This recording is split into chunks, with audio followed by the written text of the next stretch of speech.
Top news சேனலை subscribe பண்ணாதவங்க மறக்காம கீழ இருக்க ரெட் கலர் பட்டனை பிரஸ் பண்ணி சப்ஸ்கிரைப் பண்ணுங்க. மேலும் செய்திகளை உடனுக்குடன் அறிய பக்கத்துல இருக்க பெல் பட்டனை பிரஸ் பண்ணுங்க.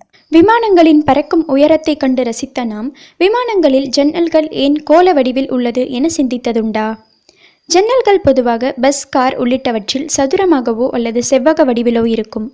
அது ஏன் விமானங்களில் மட்டும் இந்த வடிவில் இல்லை என்று ஆய்வு செய்தோமேயானால் 1949ஆம் ஆண்டு உலகின் முதலாவது வர்த்தக விமானமான டி ஹாவிலாண்ட் காமெட் அறிமுகம் செய்யப்பட்டது. இங்கிலாந்து தயாரிப்பாக வெளிவந்த இந்த விமானங்கள் மிக நேர்த்தியான டிசைன் மற்றும் சிறப்பான ஏரோடைனமிக்ஸ் தத்துவத்தை கொண்ட விமானங்களாக பாராட்டுகளை பெற்றன. அதன் தொடர்ச்சியாகவே இப்போது வரும் விமானங்கள் அனைத்திலும் வட்டம் அல்லது கோள வடிவிலான ஜன்னல் டிசைன் கொடுக்கப்படுகிறது. இவ்வாறு வடிவமைக்கப்படும் போது வலுவிழந்த பகுதி இல்லாத நிலை ஏற்படுகிறது.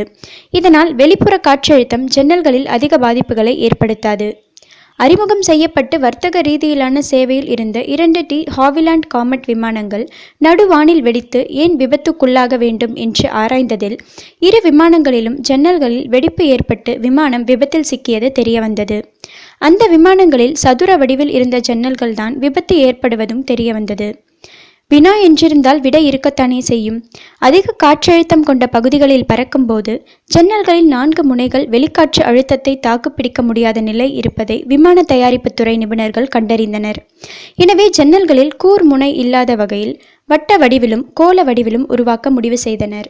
இந்த தகவல் உங்களுக்கு பிடிச்சிருந்தா லைக் பண்ணுங்க, கமெண்ட் பண்ணுங்க. மறக்காம கீழ இருக்க ரெட் கலர் சப்ஸ்கிரைப் பட்டனை பிரஸ் பண்ணி டாப் நியூஸ் சேனலுக்கு சப்ஸ்கிரைப் பண்ணுங்க. நன்றி, வணக்கம்.